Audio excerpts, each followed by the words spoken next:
मेरे बहुत ही प्यारे क्लास 8 ਦੇ ਵਿਦਿਆਰਥੀਓ, let's make math easy channel ਤੇ ਮੈਂ ਜਸਪ੍ਰੀਤ ਕੌਰ ਸੰਨ ਮੰਡੀ ਤੋਂ ਅੱਜ ਤੁਹਾਡੇ ਲਈ ਲੈ ਕੇ ਆਈ ਹਾਂ ਕਲਾਸ 8 ਦਾ ਚੈਪਟਰ ਨੰਬਰ 8 ਕੰਪੇਅਰਿੰਗ ਕੁਆਂਟੀਟੀਜ਼ ਦਾ topic profit and loss. It is very important ਬੱਚੋ। 7th ਕਲਾਸ ਵਿੱਚ ਵੀ ਤੁਸੀਂ ਥੋੜ੍ਹਾ ਜਿਹਾ ਇਸ ਚੈਪਟਰ ਦੇ ਬਾਰੇ ਪੜ੍ਹ ਚੁੱਕੇ ਹੋ। ਮੈਂ ਕਹਿੰਦੀ ਹਾਂ ਕਿ ਤੁਸੀਂ ਆਮ ਜ਼ਿੰਦਗੀ ਦੇ ਵਿੱਚ ਵੀ ਪ੍ਰੋਫਿਟ ਐਂਡ ਲਾਸ ਦੀਆਂ ਜਿਹੜੀਆਂ ਆਈਟਮਾਂ ਨੇ, ਜਦੋਂ ਅਸੀਂ ਬਾਜ਼ਾਰ ਜਾਂਦੇ ਹਾਂ, ਕੁਝ ਖਰੀਦਦੇ ਹਾਂ, ਉੱਤੇ ਸਾਨੂੰ ਖਰੀਦਣ ਦੇ ਵਿੱਚ ਫਾਇਦਾ ਹੋ ਰਿਹਾ ਜਾਂ ਨੁਕਸਾਨ ਹੋ ਰਿਹਾ, ਕਿੰਨਾ ਲਾਭ ਹੋ ਰਿਹਾ, ਸਾਨੂੰ ਇਹ ਖਰੀਦ ਕਰਨੀ ਚਾਹੀਦੀ ਹੈ ਨਹੀਂ ਕਰਨੀ ਚਾਹੀਦੀ, ਇਸ ਤਰ੍ਹਾਂ ਦੇ ਡਿਸੀਜ਼ਨ ਲੈਣੇ ਪੈਂਦੇ ਨੇ। ਰੋਜ਼ਾਨਾ ਜੀਵਨ ਦੇ ਵਿੱਚ ਤੁਹਾਡੇ ਪੇਰੈਂਟਸ ਵੀ ਇਸ ਤਰ੍ਹਾਂ ਦੇ ਡਿਸੀਜ਼ਨ ਲੈ ਕੇ ਹੀ ਕਿਸੇ ਚੀਜ਼ ਨੂੰ ਖਰੀਦਦੇ ਨੇ, ਪਰ ਇਹ ਆਪਾਂ ਕਿਸ ਤਰ੍ਹਾਂ ਲੈਣੇ ਨੇ, ਇਹਦੀ ਸ਼ੁਰੂਆਤ ਹੈ ਜਿਹੜੀ ਤੁਹਾਨੂੰ ਥੋੜ੍ਹਾ ਦੱਸਣਾ 7th ਕਲਾਸ ਦੇ ਵਿੱਚ ਹੀ ਇਸ ਚੈਪਟਰ ਦੇ ਵਿੱਚ ਆ ਚੁੱਕਿਆ ਹੈ। ਅੱਜ ਅਸੀਂ ਉਸ ਕਨਸੈਪਟ ਨੂੰ ਰਿਵਾਈਜ਼ ਵੀ ਕਰਾਂਗੇ, ਆਪਣੇ ਫਾਰਮੂਲੇ ਵੀ ਚੈੱਕ ਆਊਟ ਕਰਾਂਗੇ ਅਤੇ ਇਸ ਚੈਪਟਰ 8 ਦੇ ਵਿੱਚ ਐਕਸਰਸਾਈਜ਼ 8.2 ਦੇ ਕੁਝ ਇੰਪੋਰਟੈਂਟ ਕੁਐਸਚਨ ਵੀ ਡਿਸਕਸ ਕਰਾਂਗੇ। ਹਾਂਜੀ, ਆਓ ਸ਼ੁਰੂਆਤ ਕਰੀਏ। Class 8 chapter 8 comparing quantities. ਬੱਚੋ, ਦੋ ਚੀਜ਼ਾਂ ਨੇ, ਪ੍ਰੋਫਿਟ ਅਤੇ ਲਾਸ, ਜਿਹੜੇ ਆ ਸਾਡੇ ਅੱਜ ਦਾ ਮੇਨ ਟੌਪਿਕ ਹੈ। ਪ੍ਰੋਫਿਟ ਕਿਹਨੂੰ ਕਹਿੰਦੇ ਨੇ? ਲਾਭ ਨੂੰ। ਅਤੇ ਲਾਸ ਕਿਹਨੂੰ ਕਹਿੰਦੇ ਨੇ? ਹਾਨੀ। ਬੇਟੇ ਥੋੜ੍ਹਾ ਹੀ ਫਰਕ ਪੈਂਦਾ ਹੈ। What is SP? SP ਹੈਗਾ ਤੁਹਾਡਾ ਸੈਲਿੰਗ ਪ੍ਰਾਈਸ। ਸੈਲਿੰਗ ਪ੍ਰਾਈਸ ਦਾ ਮਤਲਬ ਹੈ ਦੁਕਾਨਦਾਰ ਜਿਸ ਕੀਮਤ 'ਤੇ ਕਿਸੇ ਚੀਜ਼ ਨੂੰ ਵੇਚਦਾ ਹੈ, ਉਹਨੂੰ ਅਸੀਂ ਕੀ ਕਹਿੰਦੇ ਹਾਂ? Selling price. ਸੈਲਿੰਗ ਪ੍ਰਾਈਸ ਨੂੰ ਅਸੀਂ ਕੀ ਕਹਿੰਦੇ ਹਾਂ? ਵੇਚ ਮੁੱਲ। ਪਿਛਲੇ ਵੀਡੀਓ ਦੇ ਵਿੱਚ ਅਸੀਂ ਸ਼ਬਦ ਪੜ੍ਹਿਆ ਸੀ ਮਾਰਕਡ ਪ੍ਰਾਈਸ, ਲਿਸਟ ਪ੍ਰਾਈਸ। ਉਹਦੇ ਵਿੱਚ ਵੀ ਸੈਲਿੰਗ ਪ੍ਰਾਈਸ ਆਇਆ ਸੀ ਕਿ ਦੁਕਾਨਦਾਰ ਡਿਸਕਾਊਂਟ ਲਾਉਣ ਤੋਂ ਬਾਅਦ ਸਾਨੂੰ ਚੀਜ਼ ਕਿੰਨੇ ਦੀ ਦਿੰਦਾ। ਸੈਲਿੰਗ ਪ੍ਰਾਈਸ ਮਤਲਬ ਵੀ ਦੁਕਾਨਦਾਰ ਕਿਸੇ ਚੀਜ਼ ਨੂੰ ਕਿੰਨੇ ਮੁੱਲ ਦੇ ਵਿੱਚ ਵੇਚਦਾ, ਉਹਨੂੰ ਅਸੀਂ ਸੈਲਿੰਗ ਪ੍ਰਾਈਸ ਕਹਿੰਦੇ ਹਾਂ। ਸ਼ਾਰਟ ਨੇਮ ਇਹਦਾ SP ਲਵਾਂਗੇ। ਅਤੇ ਇੱਕ ਇਹਦੇ 'ਚ ਯੂਜ਼ ਹੋਇਆ ਵਰਡ CP। CP ਦਾ ਮਤਲਬ ਹੈ ਕੋਸਟ ਪ੍ਰਾਈਸ। ਕੋਸਟ ਪ੍ਰਾਈਸ ਦਾ ਮਤਲਬ ਹੈ ਖਰੀਦ ਮੁੱਲ, ਵੀ ਤੁਸੀਂ ਉਸ ਚੀਜ਼ ਨੂੰ ਕਿੰਨੇ ਦਾ ਖਰੀਦਦੇ ਹੋ। ਕਈ ਵਾਰੀ ਇੰਝ ਹੁੰਦਾ ਦੁਕਾਨਦਾਰ ਕਿਸੇ ਚੀਜ਼ ਨੂੰ ਖਰੀਦਦਾ ਹੈ ਅਤੇ ਉਹ ਇੰਨਾ ਲਾਭ ਕਮਾ ਕੇ ਉਹਨੂੰ ਇੰਨੇ ਦੀ ਵੇਚਣਾ ਚਾਹੁੰਦਾ ਹੈ। ਹੁਣ ਜਾਂ ਦੁਕਾਨਦਾਰ ਨੇ ਕਿਸੇ ਚੀਜ਼ ਨੂੰ ਮੰਨ ਲਓ ਕਿਸੇ ਖਾਸ ਕੀਮਤ 500 ਰੁਪਏ ਦਾ ਜਿਵੇਂ ਖਰੀਦਿਆ ਅਤੇ ਉਹ 700 ਰੁਪਏ ਦਾ ਵੇਚਣਾ ਚਾਹੁੰਦਾ ਹੈ, ਤਾਂ ਉਹਨੂੰ ਕੀ ਹੋਊਗਾ? ਲਾਭ ਹੋਊਗਾ। ਕਿੰਨਾ ਲਾਭ ਹੋਊਗਾ? 200 ਰੁਪਏ ਦਾ। ਮੰਨ ਲਓ ਕਿ ਕੋਈ ਚੀਜ਼ ਦੁਕਾਨਦਾਰ ਨੇ ਬ੍ਰੈਡ ਖਰੀਦਿਆ ਲੇਕਿਨ ਉਹਦਾ ਵਿਕਿਆ ਨਹੀਂ, ਉਹਨੇ ਖਰੀਦਿਆ ਸੀਗਾ 15 ਰੁਪਏ ਦਾ, ਲੇਕਿਨ ਉਹਨੂੰ ਲੱਗਦਾ ਕਿ ਕਿਤੇ ਖ਼ਰਾਬ ਨਾ ਹੋ ਜਾਏ, ਉਹ ਉਸ ਨੂੰ 12 ਰੁਪਏ ਦਾ ਹੀ ਵੇਚ ਦਿੰਦਾ ਵੀ ਚਲੋ ਮੇਰਾ ਵਿਕ ਜਾਏ, ਵੇਸਟ ਨਾ ਜਾਏ, ਤਾਂ ਉਹਨੂੰ ਘਾਟਾ ਪੈ ਗਿਆ। ਕਿੰਨੇ ਦਾ ਘਾਟਾ ਪਿਆ? 3 ਰੁਪਏ ਦਾ। ਇਹ ਦੋ ਚੀਜ਼ਾਂ ਦੇ ਨਾਲ ਹੀ ਆਪਾਂ ਨੇ ਪ੍ਰੋਫਿਟ ਅਤੇ ਲਾਸ ਨੂੰ ਡੀਲ ਕਰਨਾ। ਬੱਚੋ, ਜੇ ਸੈਲਿੰਗ ਪ੍ਰਾਈਸ ਮਤਲਬ ਵੇਚ ਮੁੱਲ ਖਰੀਦ ਮੁੱਲ ਤੋਂ ਜ਼ਿਆਦਾ ਹੈ, ਦੁਕਾਨਦਾਰ ਦਾ ਕਿਸੇ ਚੀਜ਼ ਲਈ ਵੇਚ ਮੁੱਲ ਹੈ ਜਿਹੜਾ ਉਹ ਖਰੀਦ ਮੁੱਲ ਤੋਂ ਜ਼ਿਆਦਾ ਹੈ, ਜਾਂ ਸਾਡਾ ਅਸੀਂ ਕੋਈ ਚੀਜ਼ ਵੇਚ ਰਹੇ ਹਾਂ, ਮੰਨ ਲਓ ਜੇ ਸਾਡੀ ਖਰੀਦ ਮੁੱਲ ਘੱਟ ਹੈ ਅਤੇ ਵੇਚ ਮੁੱਲ ਜ਼ਿਆਦਾ, ਤਾਂ ਸਾਨੂੰ ਕੀ ਹੋਏਗਾ? ਪ੍ਰੋਫਿਟ। ਪ੍ਰੋਫਿਟ ਦਾ ਮਤਲਬ ਲਾਭ। ਅਤੇ ਜੇਕਰ ਸਾਡਾ ਖਰੀਦ ਮੁੱਲ ਹੈ ਉਹ ਵੇਚ ਮੁੱਲ ਤੋਂ ਜ਼ਿਆਦਾ ਹੈ, ਤਾਂ ਫਿਰ ਕੀ ਹੋਏਗੀ? ਹਾਨੀ। ਇਸ ਕਰਕੇ ਹਾਨੀ ਹੈ ਜਿਹੜੀ ਉਹ CP - SP ਦੇ ਬਰਾਬਰ ਹੈ, ਅਤੇ ਜਿਹੜਾ ਲਾਭ ਹੈ ਉਹ SP - CP ਦੇ ਬਰਾਬਰ ਹੈ। ਮੇਨ ਚੀਜ਼ ਸਾਡੇ ਕੋਲ ਇਹ ਹੈ, ਦੋਨੋਂ ਚੀਜ਼ਾਂ ਇੱਕ ਦੂਜੇ ਦੇ ਆਪੋਜ਼ਿਟ ਹੈ। ਕਿਸੇ ਇੱਕ ਡੀਲ ਦੇ ਉੱਤੇ ਇੱਕ ਟਾਈਮ 'ਤੇ ਕਿਸੇ ਦੋ ਚੀਜ਼ਾਂ ਹੈਪਨ ਨਹੀਂ ਹੋ ਸਕਦੀਆਂ। ਜਾਂ ਤਾਂ ਕਿਸੇ ਡੀਲ ਦੇ ਨਾਲ ਕਿਸੇ ਨੂੰ ਲਾਭ ਹੋਊਗਾ ਜਾਂ ਹਾਨੀ ਹੋਊਗੀ। ਇਹਦੇ ਵਿੱਚ ਇੱਕ ਕਨਸੈਪਟ ਤਾਂ ਆਏ। ਦੂਜਾ ਕਨਸੈਪਟ ਕੀ ਹੈ?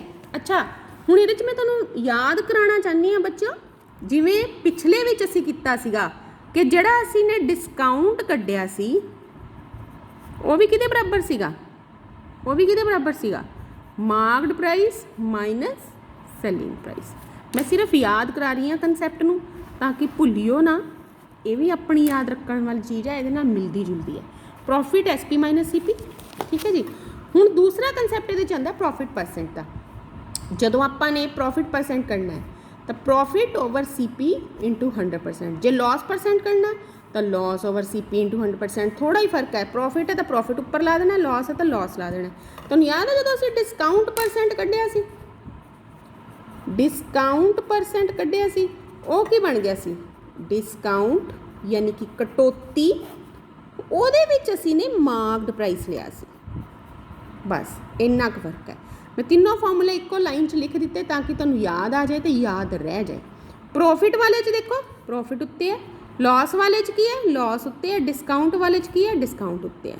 ਹੁਣ ਦੇਖੋ ਇਹਦੇ ਵਿੱਚ ਦੋਨਾਂ ਦੇ ਵਿੱਚ CP ਨੀਚੇ ਹੈ, ਮੈਂ ਯਾਦ ਕਰਨ ਦਾ ਮੈਥਡ ਦੱਸ ਰਹੀ ਹਾਂ, ਅਤੇ ਡਿਸਕਾਊਂਟ ਦੇ ਵਿੱਚ MP ਨੀਚੇ ਹੈ। ਮੇਨ ਇਹੀ ਫਾਰਮੂਲੇ ਨੇ ਜਿਹਦੇ ਨਾਲ ਸਾਰੇ ਕੁਐਸਚਨ ਨਿਕਲ ਜਾਂਦੇ ਨੇ। ਦੋ ਫਾਰਮੂਲੇ ਅਸੀਂ ਸ਼ਾਰਟਕਟ ਦੀ ਫਾਰਮ 'ਚ ਲਿਖ ਦਿੱਤੇ ਨੇ, ਪਰ ਅਸੀਂ ਪਿਛਲੇ ਫਾਰਮੂਲਿਆਂ ਦੇ ਨਾਲ ਹੀ ਕੁਐਸਚਨ ਤਕਰੀਬਨ ਕੱਟ ਲੈਂਦੇ ਹਾਂ। ਇੱਕ ਤਾਂ ਇਹ ਹੈ ਕਿ ਜੇ ਸਾਨੂੰ ਪ੍ਰੋਫਿਟ ਪਰਸੈਂਟ ਦਿੱਤਾ ਹੈ ਤਾਂ SP ਕਿਹਦੇ ਬਰਾਬਰ ਹੋਊਗਾ CP into 100 plus profit percent over 100, ਅਤੇ ਜੇ ਲੌਸ ਪਰਸੈਂਟ ਦਿੱਤਾ ਹੈ ਤਾਂ SP ਕਿਹਦੇ ਬਰਾਬਰ ਹੋਊਗਾ CP into 100 minus loss percent over 100।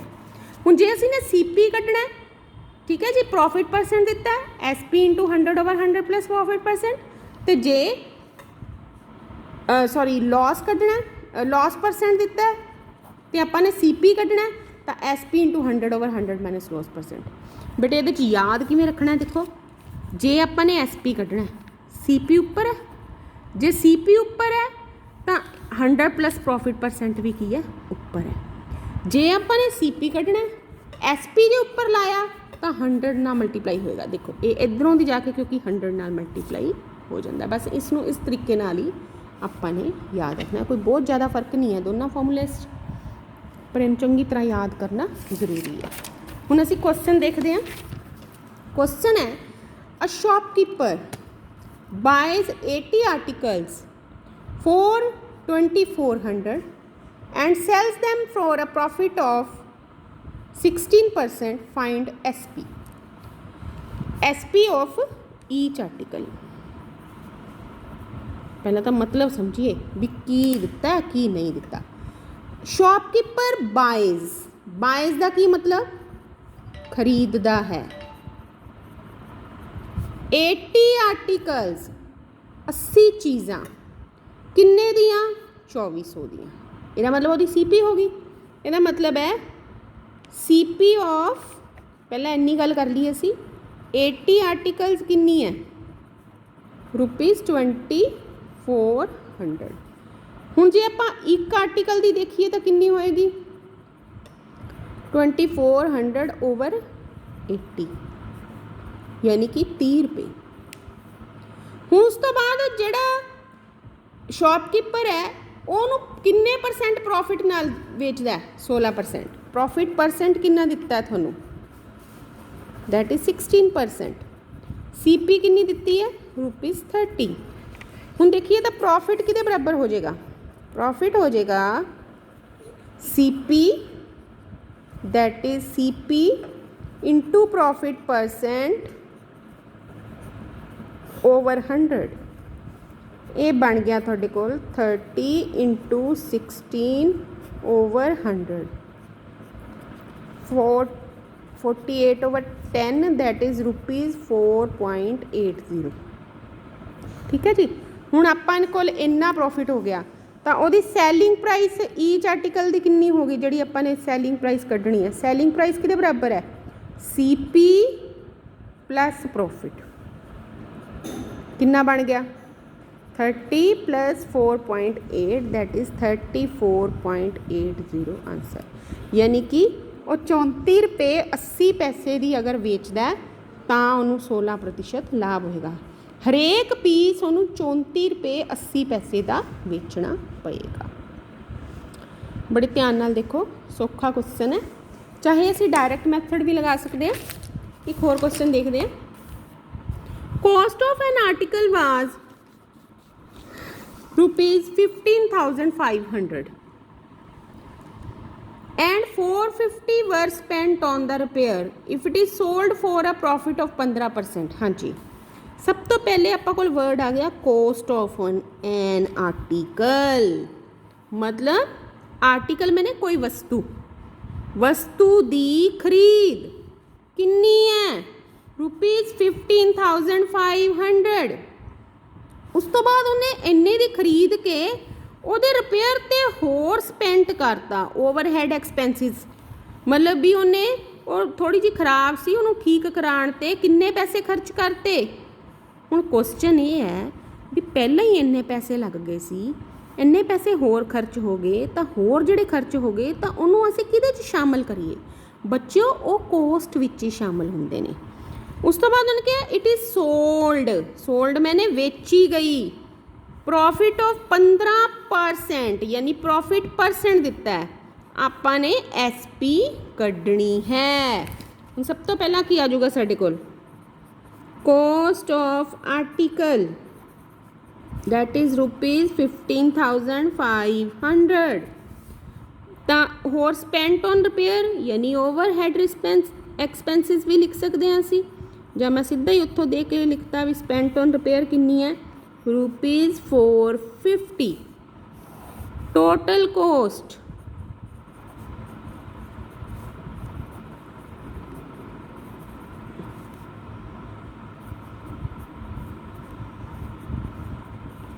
ਠੀਕ ਹੈ ਜੀ। ਹੁਣ ਅਸੀਂ ਨੇ ਸਾਡੇ ਕੋਲ ਪ੍ਰੋਫਿਟ ਪਰਸੈਂਟ ਦਿੱਤਾ ਹੋਇਆ, ਕਿੰਨਾ ਦਿੱਤਾ ਹੋਇਆ 15%। ਹੁਣ ਜੇ ਆਪਾਂ ਨੂੰ ਪ੍ਰੋਫਿਟ ਪਰਸੈਂਟ ਦਿੱਤਾ ਤੇ ਬੇਟੇ ਅਸੀਂ ਨੇ ਪ੍ਰੋਫਿਟ ਪਤਾ ਕਰਨਾ ਹੈ, ਉਹ ਆਪਾਂ ਪਿਛਲੇ ਕੁਐਸਚਨ 'ਚ ਵੀ ਯੂਜ਼ ਕੀਤਾ ਸੀਗਾ, CP into profit percent over 100। ਇਹ ਆ ਗਿਆ 15,950 ਇੰਟੂ 15 ਓਵਰ 100। 0 ਨਾਲ 0 ਕੈਂਸਲ ਹੋ ਗਈ,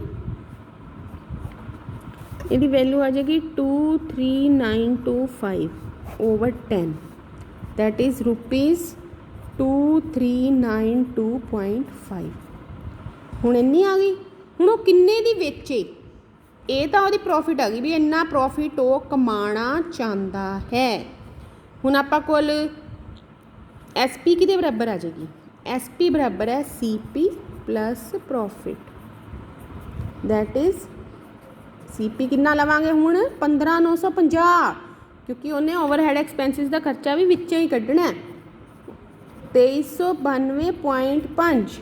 ਤਾਂ ਵੈਲਿਊ ਕਿੰਨੀ ਬਣ ਗਈ 183420। ਠੀਕ ਹੈ ਜੀ, ਆਂਸਰ ਆ ਗਿਆ। ਕੁਐਸਚਨ ਇੱਕ ਹੋਰ ਦੇਖੋ ਬੇਟੇ, ਇਹ ਜਿਹੜਾ ਕੀਤਾ ਅਸੀਂ ਇਹ 4th ਕੁਐਸਚਨ ਸੀ ਐਕਸਰਸਾਈਜ਼ ਦਾ। Question number 5। ਹੁਣ ਦੋ ਚੀਜ਼ਾਂ ਦੀ ਗੱਲ ਕੀਤੀ ਗਈ ਹੈ, ਇੱਕ ਹੈਗਾ VCR ਵੀਡੀਓ ਰਿਕਾਰਡਿੰਗ ਪਲੇਅਰ, ਇੱਕ ਹੈਗਾ TV। ਦੋਨੋਂ ਜਿਹੜੇ ਨੇ 8,000 ਈਚ, ਮਤਲਬ 8,000 ਦਾ VCR ਖਰੀਦਿਆ ਤੇ 8,000 ਦਾ TV ਖਰੀਦਿਆ। Shopkeeper made A loss of 4%, 4% ਦਾ ਘਾਟਾ ਹੋਇਆ ਕਿਹਦੇ ਤੇ, VCR ਤੇ ਪ੍ਰੋਫਿਟ ਆਫ 8%, 8% ਦਾ ਲਾਭ ਹੋਇਆ ਕਿੰਨੇ ਤੇ, TV ਤੇ। ਆਪਾਂ ਨੇ ਕੀ ਪਤਾ ਕਰਨਾ ਹੈ, ਗੇਨ ਔਰ ਲਾਸ ਪਰਸੈਂਟ। ਇਹਦੇ ਵਿੱਚ ਕੀ ਕਰਾਂਗੇ ਬੇਟਾ, ਅਸੀਂ ਦੋ ਹਿੱਸਿਆਂ 'ਚ ਡਿਵਾਈਡ ਕਰ ਲਿਆ। ਇੱਕ ਪਾਸੇ ਮੈਂ ਲਗਾ ਲਿਆ VCR, ਇੱਕ ਪਾਸੇ ਲਗਾ ਲਿਆ TV।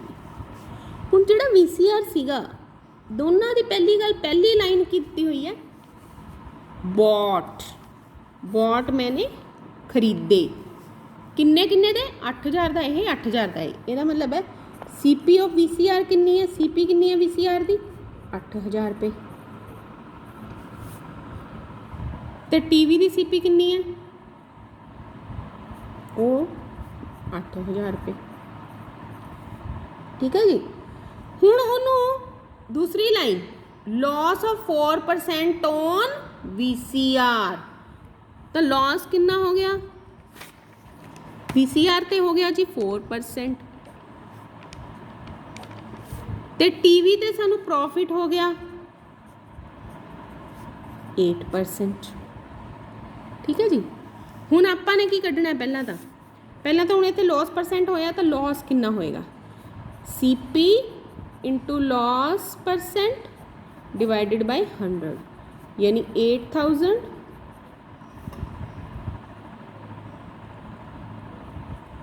इंटू 4 ओवर 100, 320 रुपये का। तो ये नाल साडी SP किहदे बराबर हो जाएगी, SP बराबर हो जाएगी CP minus loss, that is CP सीगा 8000 माइनस 320, ये बन गया थोड़े कोल 7680। हुण इधरों असीं प्रॉफिट कढ लांगे, प्रॉफिट भी इदां ही कढांगे, CP into profit divided by 100, ये बन गया साडे कोल 8000 into 8 divided by 100, that is 640 rupees. तो SP आ गई साडे कोल CP plus profit, that is 8000 plus 640, 8640। हुण टोटल CP कितनी होगी, VCR दी ते TV दी दोनों दी। CP मैंने कॉस्ट प्राइस 8000 एदी सी, 8000 एदी सी, यानी कि 16000। बच्चों ये क्वेश्चन ना पेपर दे विच 4 मार्क्स का आंदा है, पक्का आंदा है, ये वर्गा। एक ये क्वेश्चन है, एक बफलो वाला क्वेश्चन है, वो भी कराऊंगी थोनू मैं। SP कितना हो गया, VCR दी कितनी है 7680, ਇਹਦੀ हैगी है 8640, टोटल कितना हो गया 16320। हुण इन्ने दा इन्हें खरीदिया 16000 का, 16320 का वेचिया, लाभ होया कि हानि, लाभ, प्रॉफिट किन्ने का प्रॉफिट होया ₹320। आंसर क्वेश्चन बेटा है 4 मार्क्स का आंदा है, इनू 2-3 वारी तुसी कॉपी ते कढ़ना है। बड़े ध्यान नाल देखो, पहला मैं दोनों नू अलग अलग करके वैल्यू कढ़ी है, दोनों की फिर SP कढ़ी है, फिर टोटल CP कढ़ ली, फिर टोटल SP कढ़ ली, फिर दोनों नू की करता मैं माइनस करता।